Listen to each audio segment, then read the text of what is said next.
So for today's video, I honestly just want to do a deep dive into something very near and dear to my heart because I mained Scholar for just about 7 years, which is the original A Realm Reborn Scholar rotation.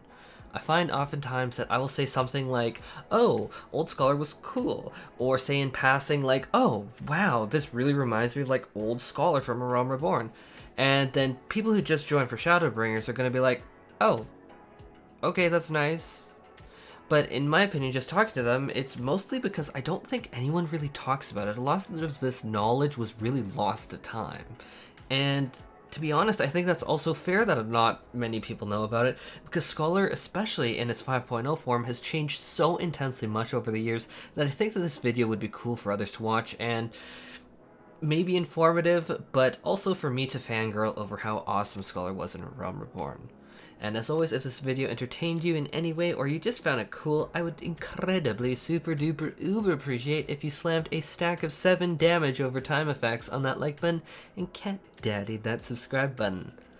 So from the days of Eld, all jobs got 5 unique skills that differentiated themselves from their base class. In particular for the Scholar, this included abilities like Adlo, which is our single target barrier with a small heal, or Succor with our AoE barrier with a small heal, Leeches, which, oh god, don't even get me started to try and explain how annoying it was to deal with poison before level 40 back in the day. Like, in particular, I'm thinking of that low-level jungle dungeon spamming poisons was the bane of me, and I am so glad right now when I'm recording this that the name just escapes me, but I hated that. And then we also got, as our 4th ability, Sacred Soil, which was just party damage mitigation. And yes, as you might have heard, back then, even back then, we still said it sucked for the most part until 5.0 introduced the healing over time effect, in which case it became broken. And finally, our emergency single target heal, Lustrate. But as Scholar, we also had a variety of fairy abilities, which even for that time were extremely potent and very much worth using.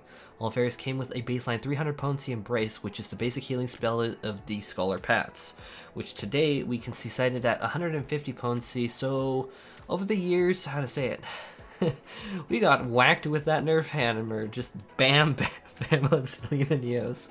For balancing reasons, I can see, though, why in the greater tapestry of the game, why it was nerfed, but ew.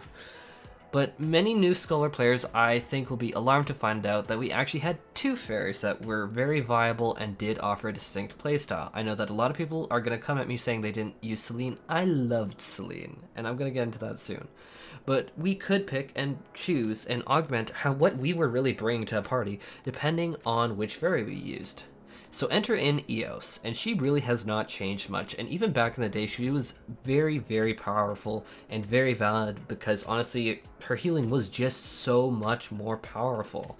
The real trick though was you never ever really let your fairy use abilities on auto, even back then, because you could set it to an auto mode where they just spam it. And why I say that is important is because we don't really have the concept of doing that anymore in 5.0 because you manually have to cast it. So back in the day you could do auto mode, but it was always more powerful to combine Whispering Dawn along with the Fey buffs to increase the healing. Whispering Dawn no longer has this interaction with the buff, but it did have its baseline potency increase, which I think was overall a net benefit because I did notice, especially in a lot of newer scholars, really struggled to keep up with that. But now, more interestingly and different to people, is talking about Celine, our 2nd fairy. Celine had incredible utility that I swore at the top of my lungs I miss her silence. Why, God, why did you remove my ability to silence the enemy raid trash like E1S during the ads phase? Ooh, pugging that on Scholar. Oh my god. Like, the one time I don't have a silence, I swear. Moving on. And yes, that did have a factor in why I just was like, nope, I'm not doing this anymore. But getting more back to the video is Celine offered great utility like her personal silence for the target, which I assume with the 5.0 interrupt rework that it would be an interrupt today. I swear every time someone misses the chance to interrupt, my heart sinks. But Celine also gave something tremendously unique to the game at the time, which is massive AoE buffs for the party. And yes, absolutely right now looking at the Astrologian. Absolutely. So Celine could swap between Fey Glow and Fey Light abilities, which would buff either skill speed or spell speed for the party, and with a balanced party composition, you'd always get some value out of her, and with my terrible math skills and ignoring openers and all the rest of the fine details and complexity, best excluded for the sake of this video being under 3 or 4 hours long, it would be like a 15% attack or spell speed boost. I literally just cut it in half because it swaps one another. I know a lot of people are going to read me in the comments and just say, that's not exactly right, and I agree with you. It's not exactly right, but roughly 15%. Likewise, this would be a nice personal buff, even with just the spell speed boost as the scholar, since you're a spellcaster. Now comes in the part that gets especially weird for newer players, which is cross-class actions. Conveniently, I am citing a website that kept track of those too for the scholar. We can see abilities like Arrow, Clear Stance, and Thunder, all of which were always in my mind mandatory to take these abilities, and they overall added so much more complexity to the Scholar's rotation and how it approached combat, and I really cannot emphasize how big cross-class actions were. Like, these actually are so fundamental of abilities. Peeking into their history, let's get some numbers though for these, so that I think people have a better grip on it. So Thunder used to do 30 potency initially, and then 40 potency for tick for 12 seconds, and so a grand total of 190 potency from one cast of Thunder. And back in the day, 190 potency was really good. Arrow from Conjure back in the day did initial potency of 50 to the target, and then 25 potency per tick over 18 seconds, so adding all of that up, that is 200 potency. Now, what in the name of flying Bandersnatch is this Cleric Stance is what I am very often asked when I start to explain this to like newer healers or people just curious.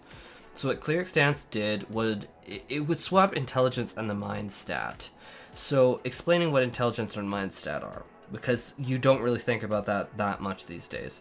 So mind boosted the power of heals, intelligence boosted the power damage spells. So basically more intelligence meant more damage, more mind meant more healing.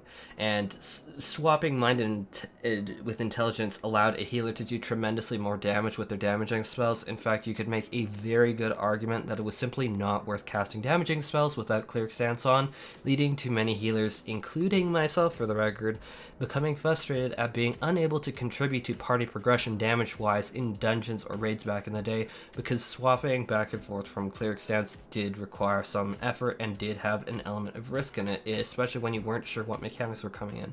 So on the reverse side, why do I say it's risky? Is because if you sat in Cleric Stance, all of your heals would be dramatically reduced, so much so that in reverse, while in Cleric Stance, it is very easy to argue it's simply not worth casting a healing spell at all.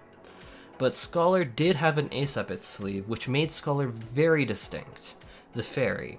Celine and Eos were not modified by Cleric Stance's shenanigans, nor was the instant cast heal lustrate, nor was already deployed shields, giving rise to Scholar being a healer that could invest more of their attention span into dealing damage and contributing to party progression.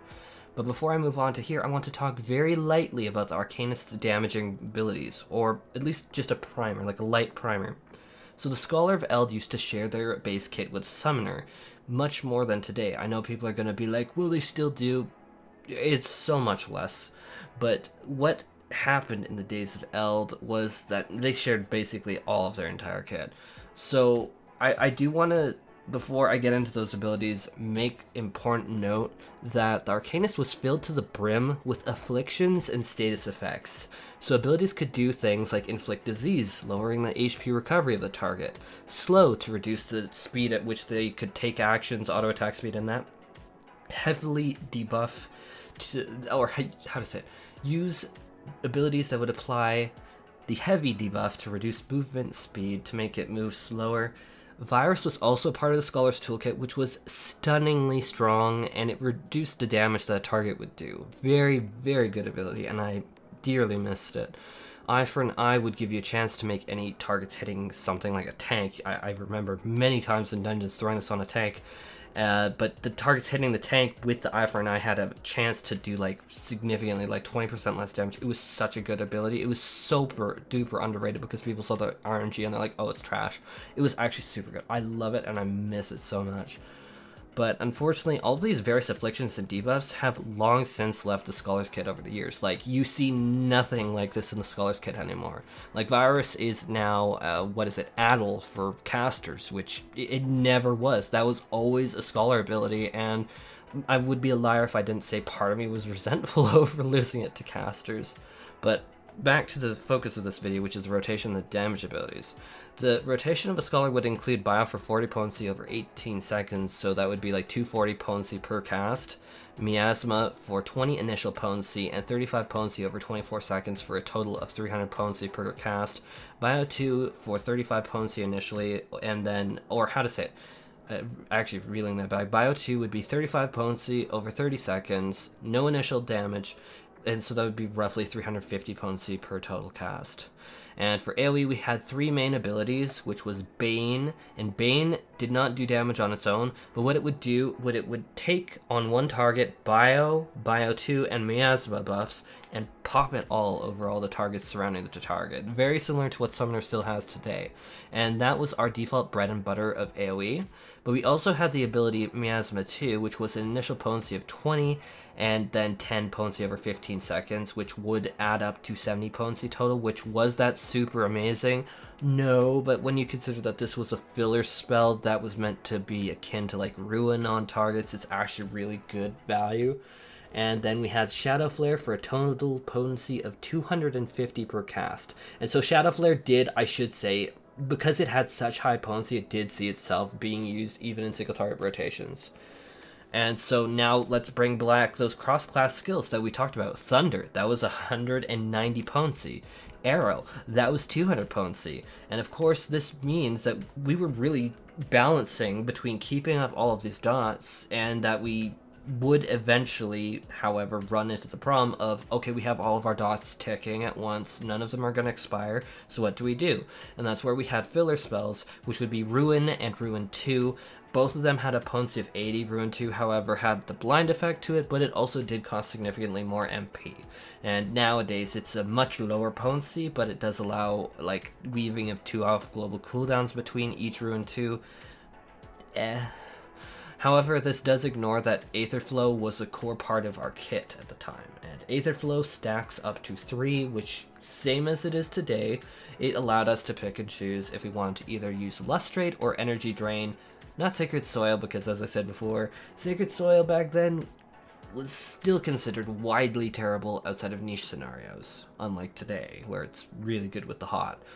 But if we chose Energy Drain, we would get a painful burst of 150 direct damage, which, because I was talking about all the damage over time effects, having the burst of 150 was definitely significant, and I know that people are gonna, like, clock me on that and say, oh, well, like, White Mage's Stone hits, like, really, okay, I get it, but we're damage over time class, so it was big for us. But this did promote the idea that a Scholar was more akin to an Affliction Warlock styling gameplay in their actual DPS rotation specifically. So literally between the core Arcanist damage effects of Bio, Bio 2, Miasma, and Shadow Flare, and we had Thunder and Arrow cross-class, we had a total of 6 damage over time effects to keep up on any target. And note that Miasma 2 should be in there actually, because we also, it is AoE and it is weaker, but it was another thing. So we had 7. And we'd lay them out with Cleric Stance, and then we'd go to town slowly withering down a target. In fact, if I'm being super honest, it's a good darn surprise I haven't simply swapped to Affliction Warlock in World of Warcraft, if I'm being totally honest, actually. I would probably be so good at it.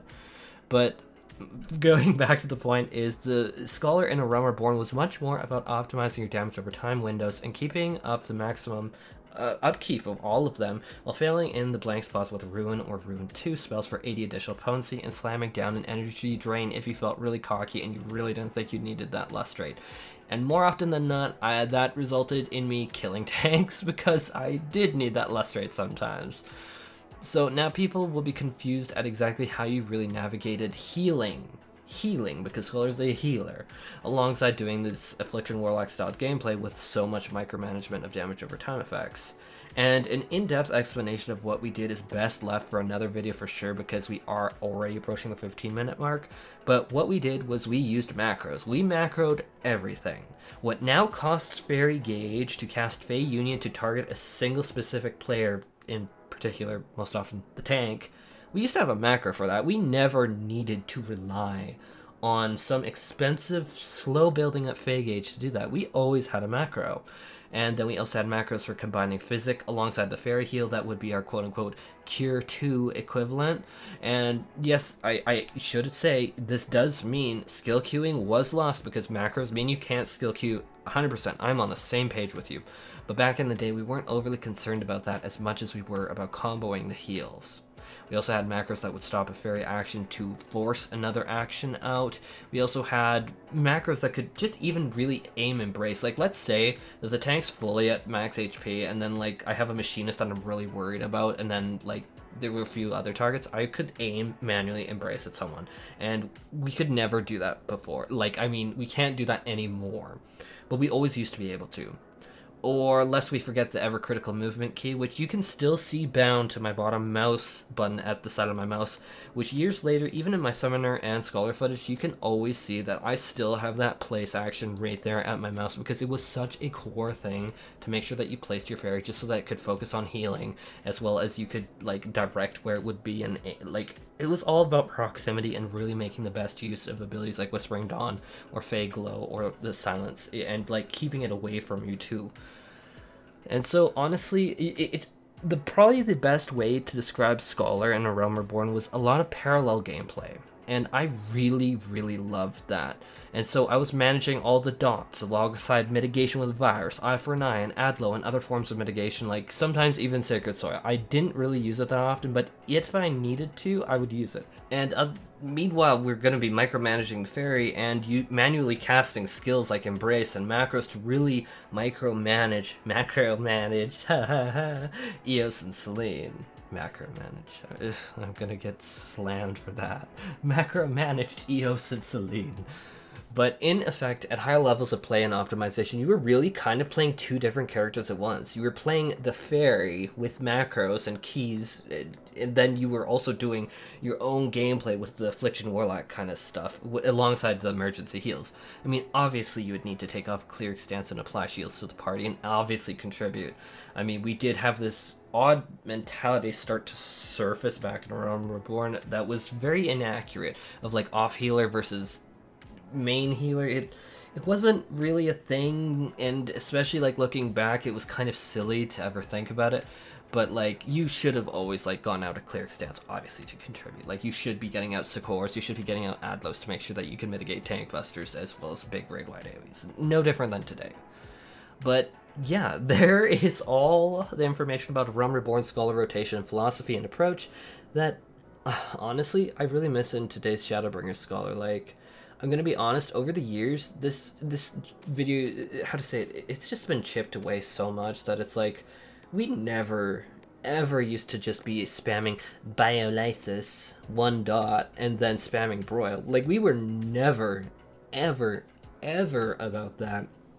And yeah, there's a reason why I quit Scholar this expansion, and I laugh because if I don't laugh, it'll be like, well, that was a painful 7 years.